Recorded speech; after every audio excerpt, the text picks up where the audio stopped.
I am Jillian, 32 years old, a financial analyst living in Boston with what looks like a successful life on paper. Good job, nice apartment, and I help my family financially whenever they need it. But somehow I am still the disappointment, the one who never quite measures up. Last Christmas dinner, my mother looked me straight in the eyes and said, "You are the most useless child we have." The table went silent. In that moment, something inside me finally broke free. Before you hear what happened next, let me know where you are watching from, and hit that subscribe button for more stories about standing up for yourself. Growing up in Westfield, Pennsylvania, our family seemed picture perfect from the outside. A middle-class suburban neighborhood with neatly trimmed lawns and community barbecues every summer. My mother Karen ran our household with military precision. My father Howard buried himself in his accounting work. My older sister Melanie was the golden child destined for medical greatness. And my younger brother Jason was the athletic star. Then there was me somewhere in the middle, never quite fitting the mold my mother had designed. From early on, the pattern was clear, when I brought home straight. As in 6th grade, my mother glanced at the report card and said Melanie had all, as plus extra credit. When I won 2nd place in the state art competition at 14, the painting was hung in the hallway, until Jason won his first football trophy, which immediately claimed the prime spot on the living room mantel. My achievements were stepping stones for comparisons, never celebrations in their own right. My childhood bedroom walls were covered in academic certificates and art competition ribbons that nobody in my family ever really looked at. While my mother attended every single one of Jason's games, rain or shine, she made it to exactly 2 of my dozen art exhibitions throughout high school. "I have more important things to do than look at doodles," she would say, while spending hours creating elaborate scrapbooks of Melanie's pre-med journey. The most painful memory came during my high school graduation. As valedictorian, I gave a speech that received a standing ovation from the crowd. Afterward, my English teacher approached our family with tears in her eyes, telling my parents how my words had moved her. My father checked his watch impatiently, while my mother smiled tightly and said, "She has always been good with words. Too bad she is not putting that skill toward law school like we suggested." That was the moment I decided to study finance instead. A small rebellion, but it was mine. My mother had planned out my entire educational path toward becoming an attorney like her brother, my Uncle Roger. When I announced my decision to pursue finance at Boston University, her disappointment was palpable. "Finance is for people who could not get into law school," she said over dinner, causing my 16-year-old brother to snicker, while Melanie gave me a pitying look. College became my escape. Boston was far enough away to breathe, to discover who I was without the constant comparisons. I flourished in my finance classes, securing internships that my professors said were typically reserved for graduate students.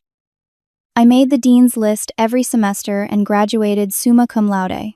My graduation ceremony was attended by my father and brother only. My mother had an important charity function, and Melanie was studying for medical school exams.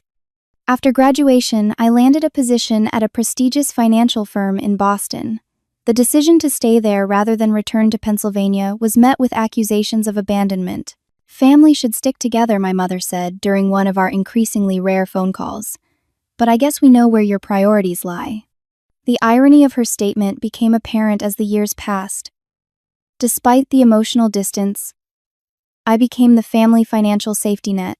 When Jason's startup athletic equipment business needed capital, I provided a $20,000 loan. When Melanie struggled with medical school application fees, I covered the costs without being asked. And when the recession hit and my parents faced potential foreclosure, I was the one who helped with 6 months of mortgage payments. Every time they needed financial assistance, the calls were brief and businesslike. Thank yous were rare, and the loans were never discussed again. It was as if my money was acceptable, but my presence was not. The distance between us grew measured not in miles, but in unspoken resentments and conditional acceptance. By the time I turned 30, I had been promoted twice, purchased my own apartment in a beautiful Boston neighborhood, and built a life I was proud of. My mother still introduced me to her friends as my daughter, who does something with numbers in Boston. When pressed, she could not accurately describe my job title or accomplishments. Meanwhile, Melanie was my brilliant daughter, the surgeon, and Jason was my son, the entrepreneur. The pattern was set, but I still tried. Birthday gifts, holiday visits, regular financial support when needed. I kept hoping that someday my achievements would be enough, that my worth would be measured by something other than my mother's impossible standards. As December rolled around last year, the familiar dread of holiday obligations settled in my stomach. The annual Christmas dinner at my parents' house was an exercise in emotional endurance that left me exhausted for days afterward. Still, I bought my plane ticket from Boston to Pennsylvania, wrapped thoughtful gifts for everyone, and prepared my standard responses to the inevitable questions about my lack of husband and children. The week before Christmas, my mother called with her usual list of demands disguised as requests. "We need you to contribute for the holiday dinner. Everyone else is bringing something homemade, but since you cannot cook, just send money. $500 should cover it. No greeting, no questions about my life, just the assumption that my contribution would be financial rather than personal." I transferred the money immediately, then spent another $1,000 on gifts I hoped might finally elicit genuine appreciation. For my father, a rare first edition of his favorite author's work. For Melanie, an expensive stethoscope she had mentioned wanting. For Jason, high-end athletic equipment for his store. For my mother, a designer handbag she had been hinting about to Melanie, thinking I did not listen to such details. The drive from Boston to Pennsylvania gave me 5 hours to mentally prepare. I rehearsed bland responses to invasive questions, practiced neutral expressions for backhanded compliments, and reminded myself that it was just 3 days. 3 days of walking on eggshells, then back to my peaceful apartment and supportive friends. When I pulled into my parents' driveway on December 23rd, my mother was standing on the porch, arms crossed, a critical eye, already assessing my appearance. "You look tired," she said instead of hello. "And your hair is too short for your face shape. Did you lose your stylist's number?" I swallowed the retort that rose to my lips and carried my bags inside, where my father briefly looked up from his newspaper with a nod before returning to the sports section. Jason was sprawled on the couch watching football, and Melanie was on the phone in the kitchen, her voice carrying as she described a complicated surgery to an impressed colleague. "Jillian, take your things to your old room." I gave the guest room to Melanie since she needs proper rest after her hospital shifts. My mother instructed, though Melanie had not worked a hospital shift in weeks, being on holiday break like everyone else. My old room had long ago been converted into my mother's crafting space, with just a twin bed crammed in the corner as an afterthought. My childhood belongings had been boxed up or discarded years ago, replaced by my mother's scrapbooking supplies and sewing machine. Even the walls had been repainted from my chosen blue to a pale pink that matched her crafting aesthetic. That evening, the extended family arrived for pre-Christmas drinks. Aunt Patricia, my father's sister, gave me a warm hug and whispered, "You look wonderful, dear. Boston clearly agrees with you." Her husband, Uncle Roger, asked thoughtful questions about my work, nodding with genuine interest at my responses, until my mother interrupted to direct him toward the adult drinks in the dining room. My cousins, Amanda and Scott, arrived with their spouses and children, creating the chaos of family reunion that somehow always excluded me from its center. During dinner preparation, I offered to help in the kitchen, only to be assigned the task of setting the table, while Melanie and my mother prepared the important dishes. "Try not to mix up the salad and dinner forks this time," my mother said, referencing a mistake I had made as a teenager that had somehow become family legend. "Remember, we have guests with standards." Later, as we all gathered in the living room, the conversation turned to Jason's business.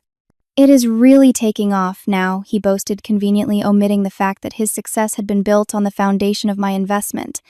"I am thinking of opening a second location next year." "That is my entrepreneurial son," my mother beamed, patting his hand, always reaching for more. When the topic shifted to Melanie's medical career, the praise flowed even more effusively.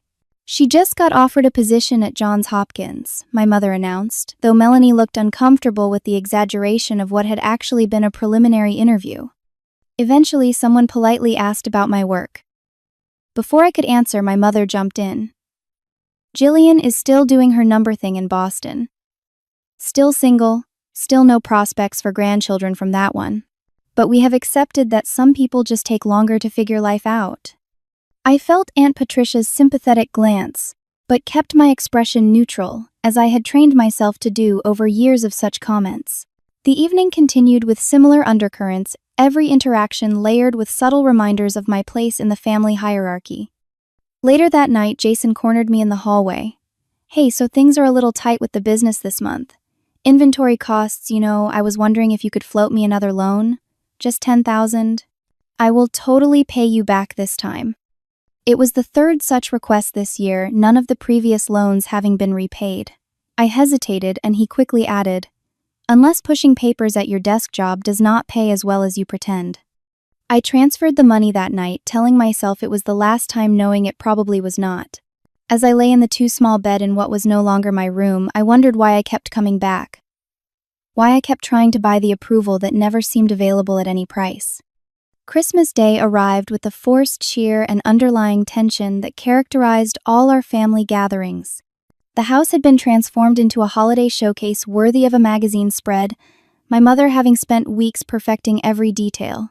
The 12-foot tree in the living room was adorned with heirloom ornaments arranged by color scheme, not a single one placed by childhood hands or carrying sentimental rather than aesthetic value. The dining table was a masterpiece of holiday perfection with fine china crystal glasses and an elaborate centerpiece of poinsettias and candles. Name cards placed each person strategically, with my seat positioned directly across from my mother, making me the constant recipient of her disapproving glances. And far from Aunt Patricia, the one person who might have provided some buffer. The extended family arrived at precisely 2 o'clock. My mother having specified the time down to the minute in her invitations. Aunt Patricia and Uncle Roger brought expensive wine.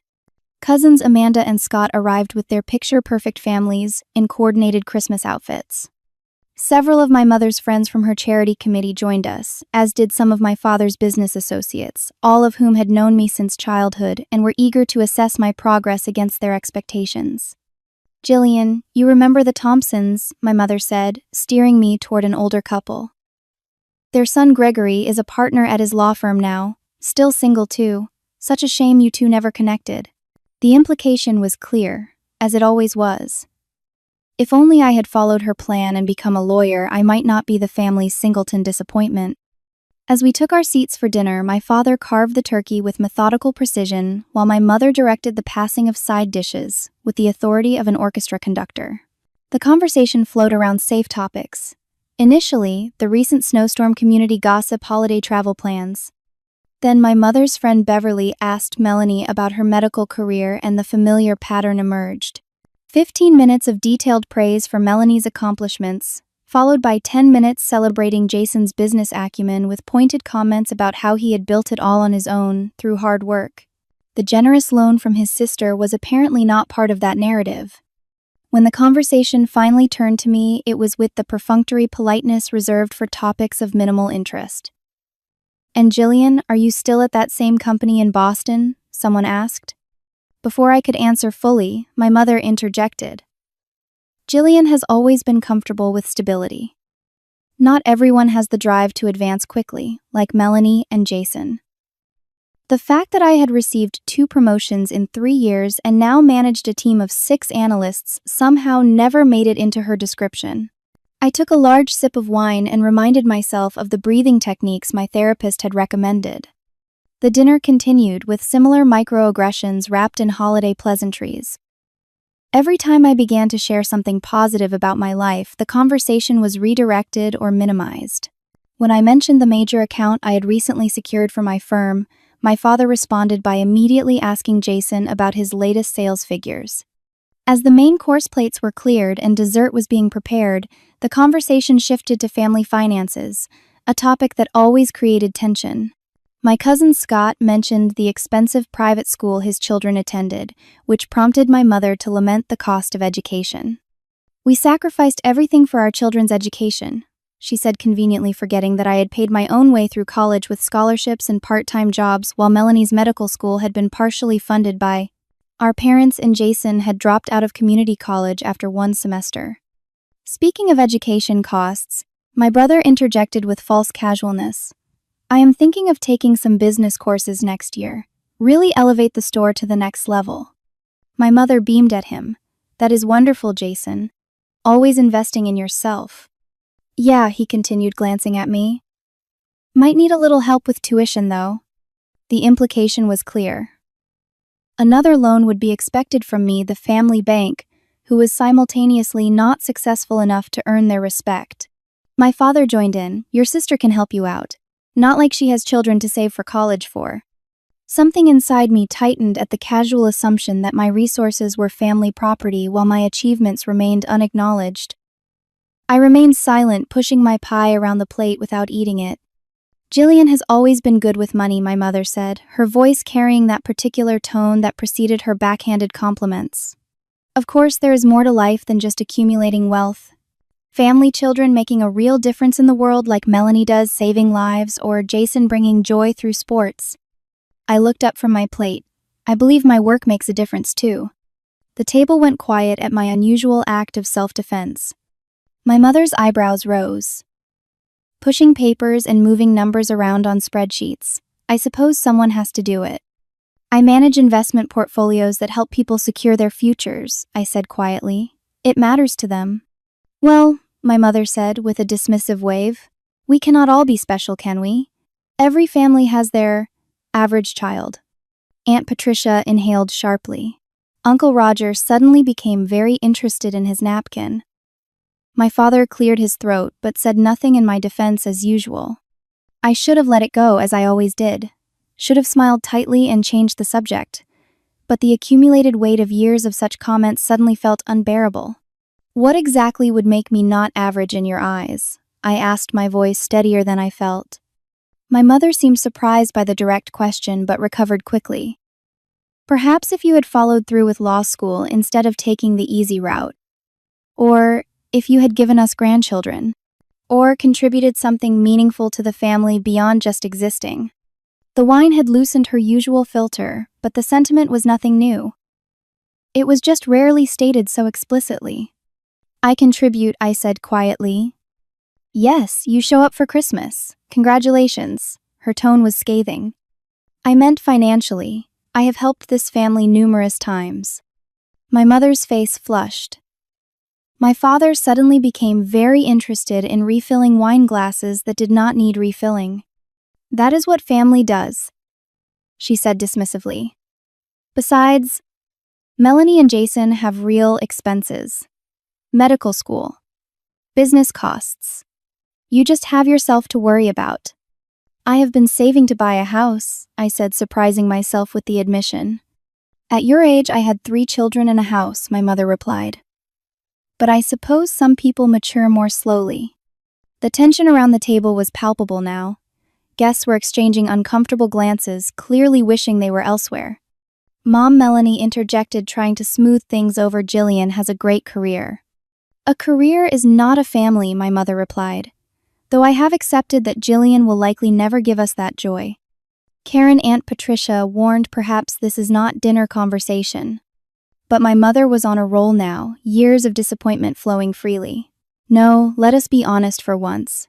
Every family has their disappointment. The child who just never quite measures up. She turned to me, eyes cold. You are the most useless child we have.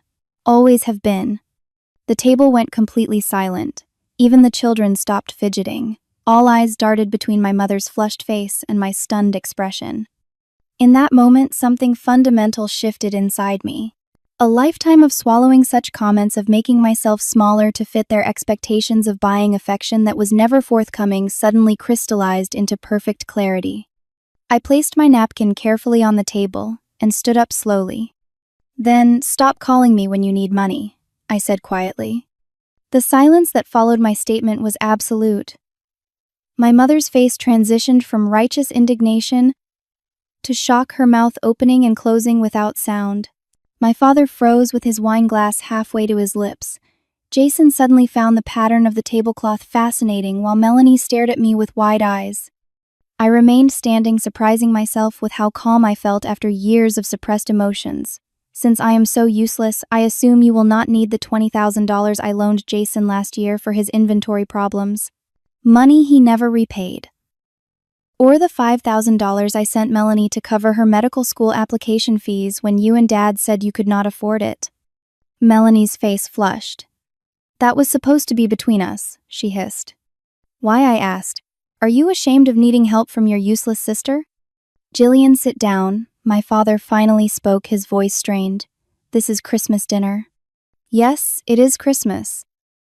The season of appreciation and gratitude. Yet, I cannot recall the last time anyone in this family expressed either toward me. My voice remained steady, though my hands trembled slightly at my sides. My mother recovered her voice. You are making a scene over nothing. Families help each other. That is what we do. No, what we do is take and take from me while simultaneously making me feel worthless for not living up to impossible standards. I turned to face the entire table. Did you know that during the recession, I paid my parents' mortgage for 6 months? $36,000 that was never mentioned again, never repaid, never acknowledged. Aunt Patricia's eyebrows shot up as she looked at my father. Howard, you told me you refinanced. My father could not meet her gaze. It was a temporary situation. Or, how about the $12,000 for Jason's bail and lawyer when he got that DUI last summer, I continued. The one the family pretended never happened. Jason's girlfriend turned to him with shock written across her face. You told me you never had a DUI. It was no big deal, Jason muttered, still not looking up. It was a big deal to my bank account, I replied. As was the down payment for Mom's car 2 years ago when her credit was too poor to qualify for the loan herself. My mother's face had gone from shocked to furious. That is enough, Jillian. How dare you throw these things in our faces when we have given you everything? Given me what exactly, I asked quietly. A childhood of constant criticism. A lifetime of feeling like I would never be good enough. The privilege of being your personal bank while being treated like a disappointment. We put a roof over your head, food in your mouth, clothes on your back. My mother listed, her voice rising. That is called the legal obligation of parenthood, I replied. And I have more than repaid any debt in that department. By my calculation, I have given this family over $100,000 in the past 5 years. All while being treated as if my only value was my checkbook. The stunned expressions around the table told me that few had known the extent of my financial support. My mother attempted to regain control of the situation. No one asked you to do those things, she said dismissively. Actually, everyone did ask. Directly, repeatedly, with sob stories and guilt trips and family obligation speeches, I looked around the table. What no one ever asked was how I was doing, if I was happy, if I needed anything. Not once. This is ridiculous, my mother snapped. We talk about your life all the time. No, you criticize my life choices all the time. There is a difference. I turned to my father. When was the last time you asked me anything about my work beyond whether I got a raise? He opened his mouth, then closed it, unable to recall a single instance. And you? I looked at Jason. When was the last time you called me for anything other than money? He had the decency to look ashamed. Even you, Melanie, I continued, turning to my sister. You call to vent about your problems or brag about your successes, but you have never once asked about mine. That is not fair, she protested weakly. It is entirely fair, Aunt Patricia unexpectedly interjected. I have watched this dynamic for years and said nothing which makes me complicit, but Jillian is right. This family has taken her for granted in every possible way. Stay out of this, Patricia, my mother snapped. No, I think I have stayed out of it for too long, Aunt Patricia replied firmly. Your other children are wonderful, Karen, but so is Jillian. She has built a successful career, supports herself completely, and has apparently been supporting half the family as well. Yet I have never once heard you express pride in her accomplishments. The table fell silent again, as my mother struggled for a response. I am not asking for special treatment, I said into the silence, just equal treatment, equal respect, equal acknowledgement. But since that seems impossible, I will settle for no longer being this family's emotional punching bag and financial solution. So what, you are cutting us off? Jason asked, finally looking up. Over one comment. This was not one comment. This was the final comment in a lifetime of comments. I folded my napkin and placed it beside my plate. And yes, the Bank of Jillian is officially closed. If that makes me even more useless to this family, so be it. My father finally found his voice. Let us all calm down and enjoy our dessert. It is Christmas, for goodness sake. Yes, it is Christmas, I agreed. And I am giving myself the gift of self-respect this year. I stepped away from the table. Thank you for dinner. I will be returning to my hotel now, and to Boston first thing tomorrow. You are staying at a hotel? My mother asked, momentarily distracted from her anger. Why would you waste money on a hotel when you have a perfectly good room here? A crafting storage closet with a bed is not a room, I replied. And, as we have established, I am apparently quite wasteful and useless anyway. I walked toward the doorway, then paused and turned back. For what it is worth, I have always loved this family, flaws and all. I just cannot keep pretending that the feeling is mutual. As I grabbed my coat and purse from the front closet, I heard chairs scraping behind me. Aunt Patricia appeared at my side. I am proud of you, she said quietly, giving my arm a squeeze. And for what it is worth, I always have been. The simple statement, the first genuine expression of pride I had heard all day, brought tears to my eyes that I quickly blinked away. Thank you, I whispered. Call me tomorrow, she said. We will have lunch before you leave town. I nodded, unable to speak past the lump in my throat, and slipped out the front door into the cold December evening, feeling simultaneously lighter and heavier than I had in years. The drive back to the hotel was a blur. My hands gripped the steering wheel so tightly my knuckles turned white, and my chest felt constricted in a way that made each breath an effort. I made it to the hotel parking lot before the emotions finally overwhelmed me. Sitting in my car with the engine off, I broke down completely, years of suppressed feelings pouring out in gut-wrenching sobs that left me gasping. 15 minutes passed before I could compose myself enough to enter the hotel lobby, keeping my head down to hide my red, swollen eyes from the cheerful front desk staff, wishing guests a Merry Christmas. Once inside my room, I collapsed onto the bed, emotional exhaustion making my limbs heavy. My phone, which I had silenced during dinner, showed 12 notifications when I finally looked at it. 3 missed calls from Melanie, 2 from my father, 1 from Aunt Patricia, and 6 text messages. I scrolled through them with trembling fingers. Melanie, how could you do this today of all days? You ruined Christmas for everyone. Mom is crying. Jason, dude, that was intense. But I get it. I should have said something. Sorry. Father, your mother is very upset. Please call when you calm down. Aunt Patricia, so proud of you for standing up for yourself. Call me anytime. Melanie again, Mom says she never wants to speak to you again. Was that your goal, breaking up the family? Mother, the most surprising of all? After everything we have done for you, this is how you repay us. By humiliating me in front of everyone, I raised an ungrateful child. I turned off my phone without responding to any of them. The narrative was already being rewritten as it always was. Somehow I had become the villain of the story, rather than someone who had finally stood up after years of mistreatment. The familiar guilt began creeping in, the lifetime of conditioning that made me question whether standing up for myself was allowed. I ordered room service, though I had no appetite, and turned on the television to fill the silence. A Christmas movie played, showing a perfect family gathering with laughter and loving glances. I changed the channel immediately. Around 9 o'clock, the hotel phone rang. Few people knew I was staying there, which meant it was likely family. I hesitated before answering. Hello?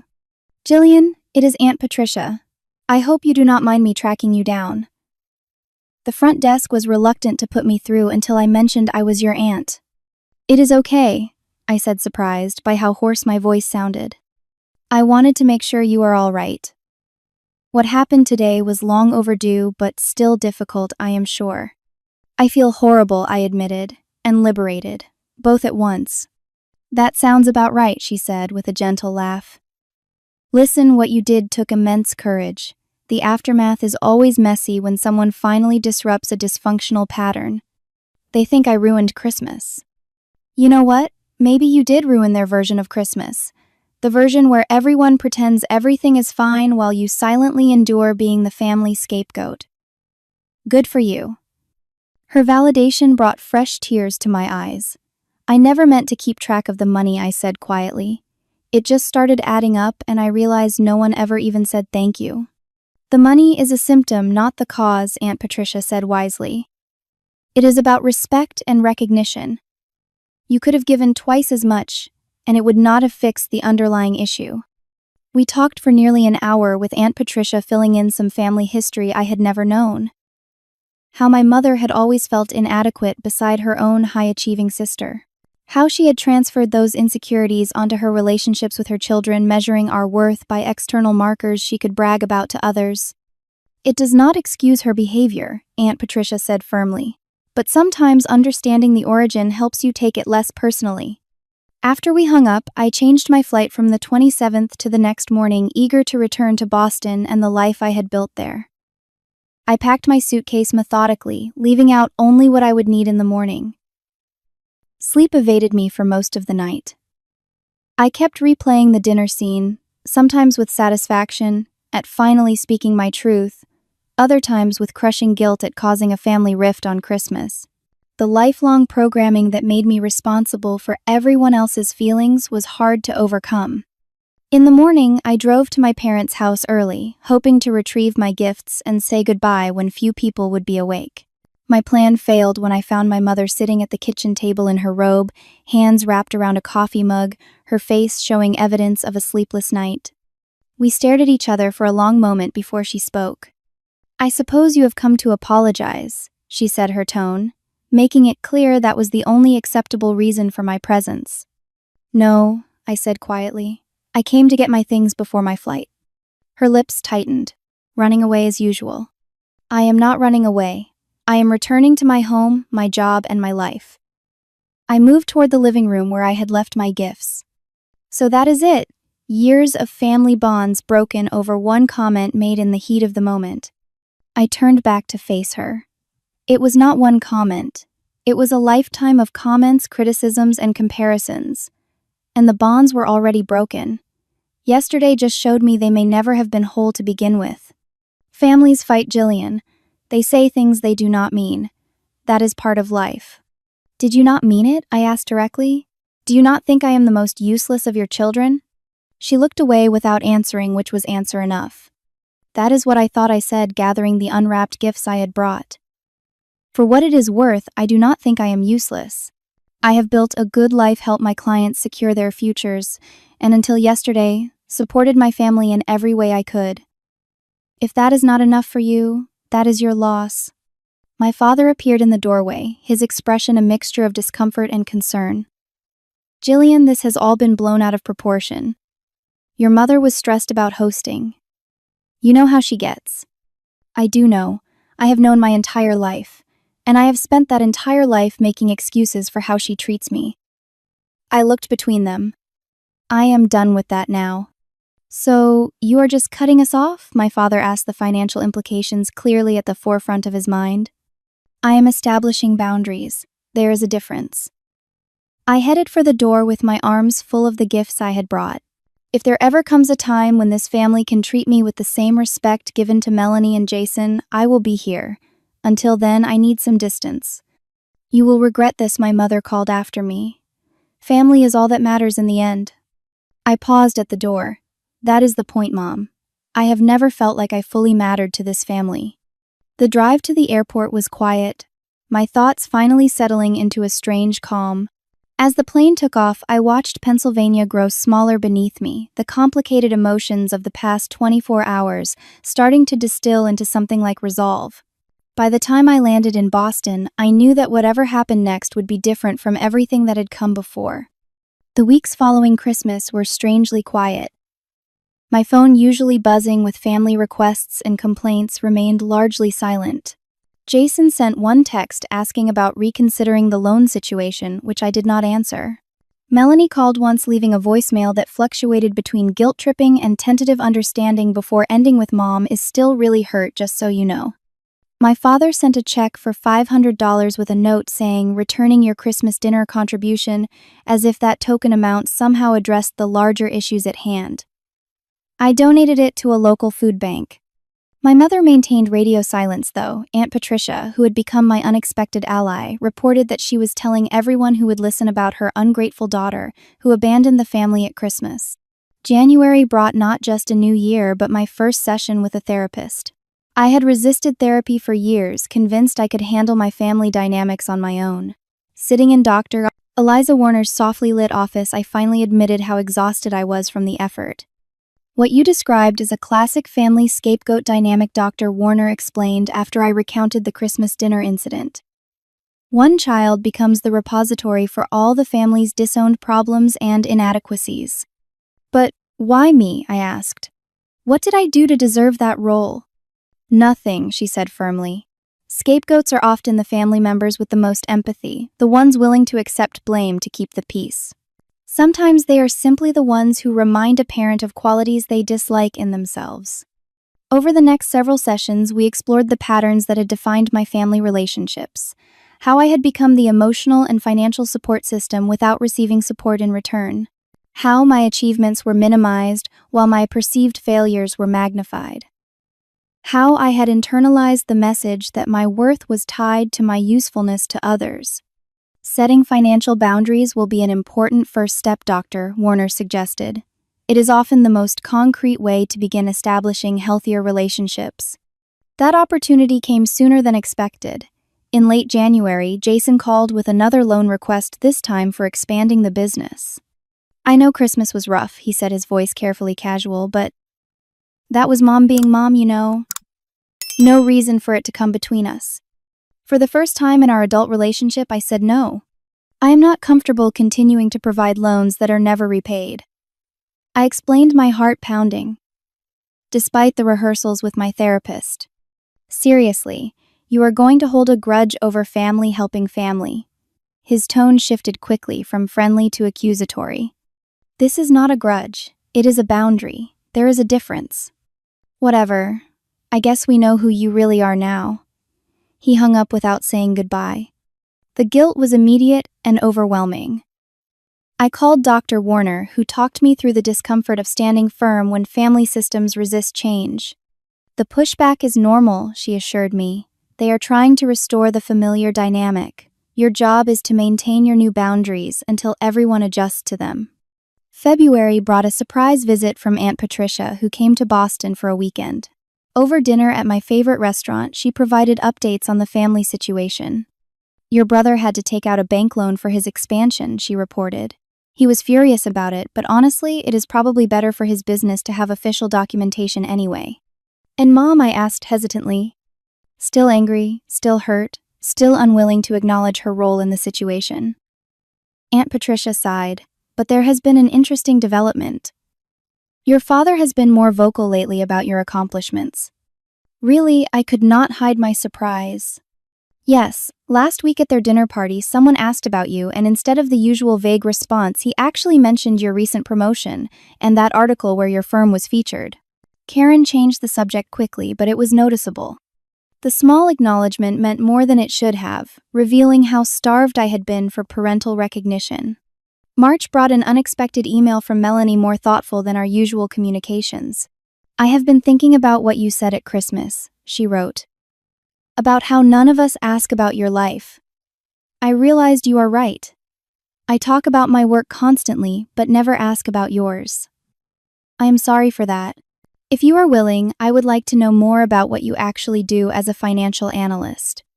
It was a small olive branch, but I appreciated the effort.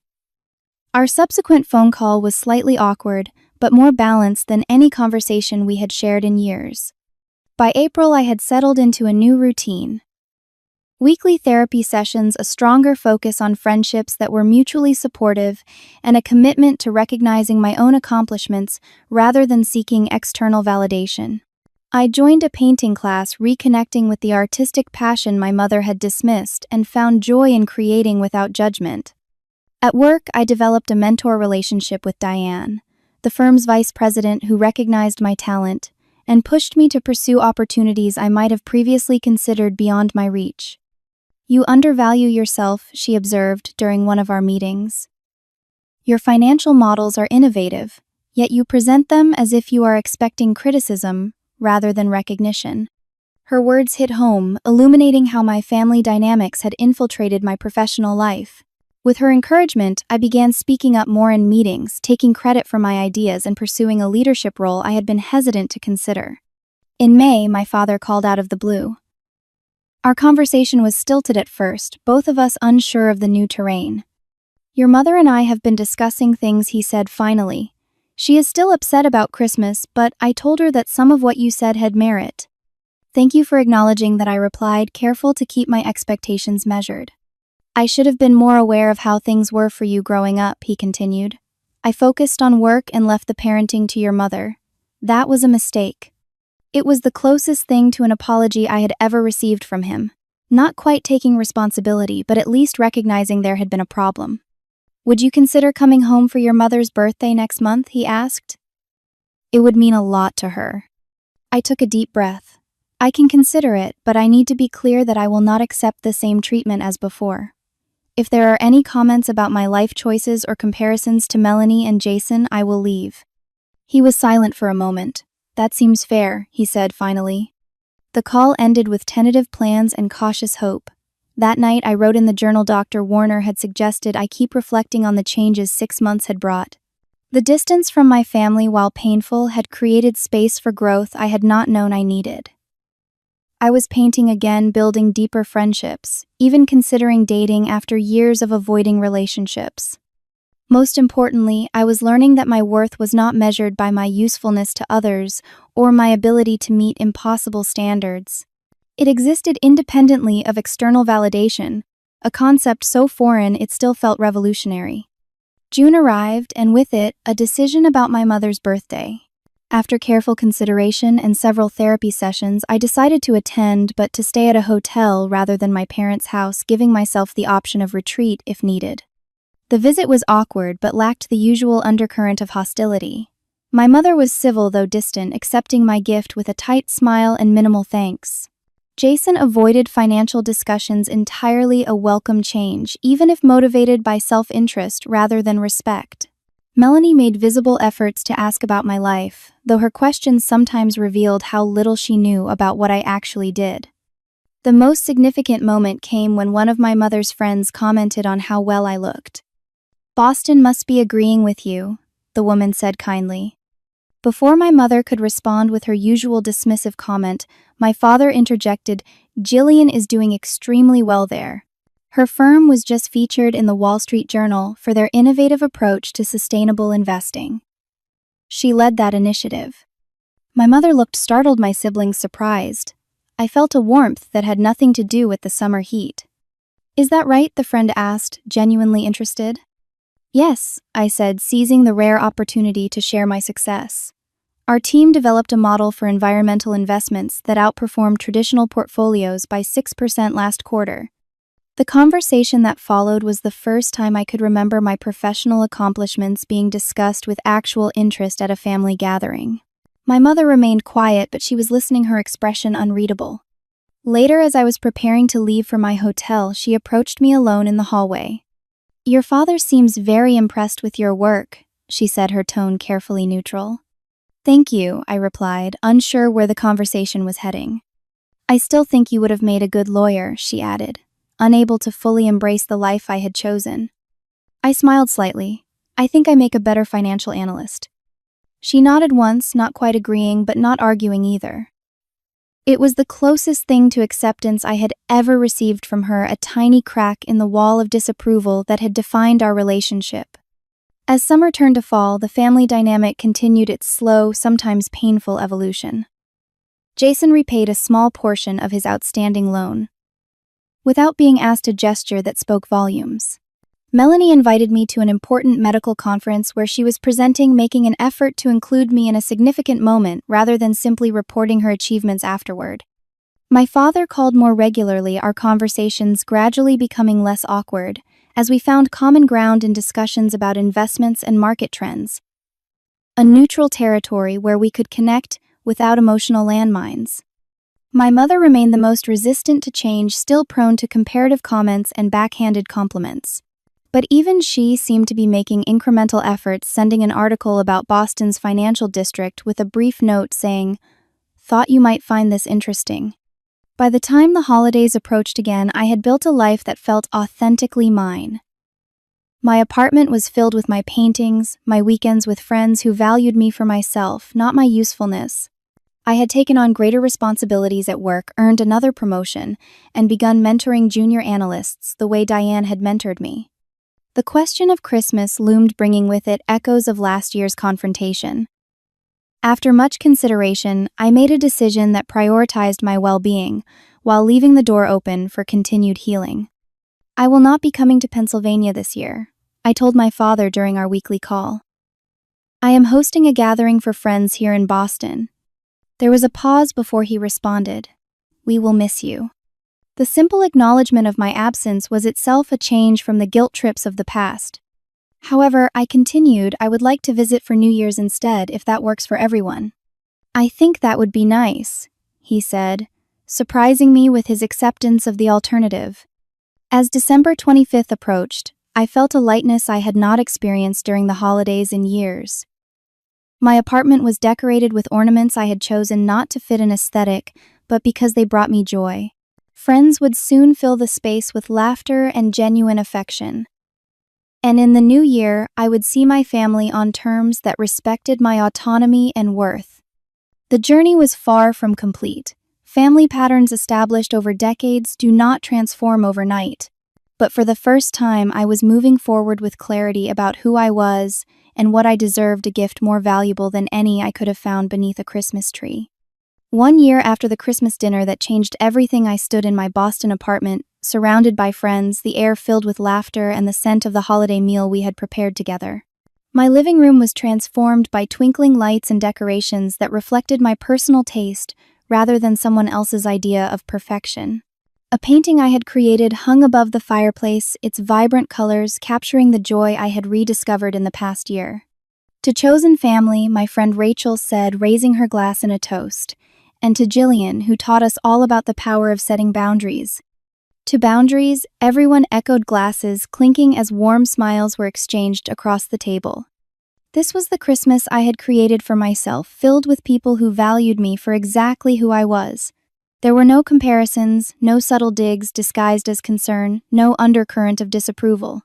Just genuine connection and the freedom to be fully present without bracing for emotional impact. Later that evening, as the gathering wound down and guests began to leave, my phone rang. The screen showed my father's name, a sight that no longer filled me with dread. "Merry Christmas, Dad," I answered, stepping into my bedroom for privacy. "Merry Christmas, Jillian," he replied, his voice carrying an unusual warmth. "I hope your day has been nice." "It has been wonderful," I said honestly. "Different, but wonderful. How about yours?" "Quieter without you here," he admitted. "But good. Your mother made her usual feast, though she complained that no one appreciates the work involved like you always did." I smiled at the backhanded acknowledgement of my absence. Some things changed slowly, if at all. "Dad, I wanted to call for more than holiday wishes," he continued, his tone shifting to something more serious. "I have been doing a lot of thinking this past year about the things you said last Christmas." I sat on the edge of my bed, heart quickening. "Oh. You were right about a lot of it. The way I took you for granted. The way your contributions were never properly acknowledged." He cleared his throat. "I should have said something when your mother made that comment. I should have said something all the years before that." The admission so long awaited brought unexpected tears to my eyes. "Thank you for saying that. Now I managed." "I was never good with emotions," he continued. "It was easier to focus on work, on tangible things. But that does not excuse leaving you to bear the brunt of your mother's expectations without support." We talked for nearly an hour, covering ground that had been left untouched for decades. He spoke of his own upbringing in a household where feelings were never discussed, of the pressure he felt to succeed financially, of how he had inadvertently perpetuated those patterns with his own children. "I am proud of you, Jillian," he said near the end of our conversation. "Not just for your career success, though that is impressive, but for having the courage to break patterns that I could not." After we hung up, I rejoined my remaining guests with a new lightness in my chest. The call was not a magical resolution to years of family dysfunction, but it was a significant step toward healing. The following week, I flew to Pennsylvania for New Year's as planned. The visit was markedly different from any previous family gathering. I stayed at a hotel, maintaining the personal space that had become essential to my well-being. My interactions with family were governed by the boundaries I had established, and surprisingly largely respected. My mother remained the most resistant to change, still prone to comparative comments and criticism. But even she seemed subdued, watching me interact with Jason and Melanie with an expression I could not quite interpret. The most notable difference was in my siblings. Jason, who had spent the year struggling with the financial independence forced by my boundaries, had developed a new level of responsibility. He proudly announced that his business loan was being paid on schedule, and that he had hired an actual accountant. I should have done it years ago instead of taking the easy route, he admitted during a private moment. You were right about that. Melanie, who had always been so focused on her own achievements, asked detailed questions about my latest work project, and actually listened to the answers. When she began to slip into her usual pattern of one-upping, she caught herself mid-sentence and redirected the conversation. Sorry, she said, with a self-conscious laugh. Old habits. They die hard, I agreed, appreciating the effort, even when it was imperfect. The most surprising moment came on New Year's Eve, just before midnight. When my mother approached me as I stood alone on the porch, taking a break from the gathering inside. Your Aunt Patricia tells me you have been painting again, she said, her breath visible in the cold air. Yes, I replied cautiously. I joined a class last spring. She nodded, looking out at the snow-covered yard rather than at me. You always had talent for it. I should have encouraged that more. The admission, small as it was, represented a seismic shift in our relationship. Not an apology, not a complete recognition of past wrongs, but an acknowledgement of something positive in me that had nothing to do with my usefulness to others. Thank you, I said simply. We stood in silence until she spoke again. This past year has been difficult for me, Jillian. Having a child step away from the family, especially so publicly. I tensed, waiting for the guilt trip that usually followed such statements. But she continued, surprising me. I have had to reconsider some things. Your father has been quite insistent about that. Reconsider what things, I asked when she did not elaborate. She sighed deeply. Whether I have been fair in my assessment of your choices. Whether my expectations have been reasonable. Coming from my mother, this was the equivalent of a profound apology. I felt a complicated mix of emotions, validation, fighting with the lingering hurt of years of criticism. I cannot promise I will change overnight, she added, her voice uncharacteristically vulnerable. But I would like to try to understand your life better, if you are willing. As the countdown to midnight began inside, we stood together in a moment of fragile potential. Not reconciliation, not yet, but the possibility of a new beginning. I would like that too, I said finally. Returning to Boston after the New Year's visit, I reflected on the extraordinary journey of the past 12 months. The painful confrontation at last year's Christmas dinner had been a breaking point, but also a breakthrough. By standing up for myself in that moment of raw truth, I had set in motion changes that affected not just my relationship with my family, but my entire approach to life. In therapy, I continued to work through the deeply ingrained patterns that had shaped my self-perception. The tendency to seek validation through usefulness to others. The habit of minimizing my own achievements. The belief that love was conditional upon meeting others' expectations. The work you have done this year is remarkable, Dr. Warner said during our final session before she relocated to another state. But remember that healing is not linear. There will still be difficult moments with your family, moments when old patterns reassert themselves. I know, I acknowledged, but now I have tools to recognize those patterns and respond differently. Exactly. And most importantly, you know your worth is not determined by your usefulness to others or their approval of your choices. That fundamental shift in perspective had transformed every aspect of my life. At work, I had continued to advance, no longer hiding my achievements or downplaying my contributions. The leadership role I had hesitated to pursue was now mine, bringing new challenges and satisfactions. My personal life had blossomed as well. The painting class had led to a small exhibition of my work at a local gallery. The friendships I had cultivated were deep and nurturing. I had even begun dating someone who appreciated my strength and independence rather than seeing it as a challenge. Most significantly, I had learned to celebrate my own successes without waiting for external validation. The constant seeking of approval that had driven so much of my behavior was gradually being replaced by an internal sense of accomplishment and self-worth. The journey with my family continued to have its ups and downs. My father and I developed a more authentic relationship, finding common ground in discussions of finance and gradually venturing into more personal territory. Jason repaid a portion of his loans and stopped asking for more, a sign of respect I valued more than the money itself. Melanie and I established a more balanced dynamic, though she occasionally slipped back into competitive patterns when stressed. My mother remained the most complex relationship, her deeply ingrained behaviors the most resistant to change. There were still comments that stung, still moments when her approval seemed conditional on conforming to her expectations. But there were also small gestures of effort, brief acknowledgments of my choices as valid if different from what she would have chosen. As another Christmas approached, I made a decision that reflected my new understanding of healthy boundaries. I would spend Christmas Eve and morning in Boston with my chosen family of friends, then fly to Pennsylvania for Christmas dinner, staying just 2 nights before returning home. You get to create traditions that honor both your family connections and your personal needs. My new therapist, Dr. Marcos, affirmed when I discussed the plan with him. That is not selfish, it is healthy. The balanced approach felt right, allowing me to maintain the connections that mattered while protecting the sense of self I had worked so hard to develop. Looking back on the painful Christmas confrontation that had catalyzed so much change, I realized that standing up for myself had been an act of love not just for me, but ultimately for my family as well. By refusing to participate in harmful patterns, I had created the possibility of healthier relationships for everyone. The words that had once wounded me so deeply, "You are the most useless child," we have no longer held power over me.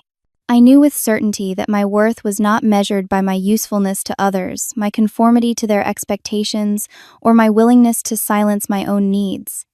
True family, whether biological or chosen, was built on mutual respect, genuine interest, and unconditional acceptance. It had taken 32 years and one devastating Christmas dinner for me to learn that lesson, but the freedom it brought was worth every difficult moment of the journey. As I prepare to share this story with all of you, I wonder if any of you have experienced similar family dynamics.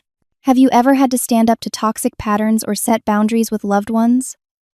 What helped you find the courage to speak your truth? Please share your experiences in the comments below, and if this story resonated with you, consider subscribing for more stories about finding strength through difficult life lessons. Thank you for listening, and remember that your worth is never determined by your usefulness to others. Wishing you all the courage to honor your own value today and every day.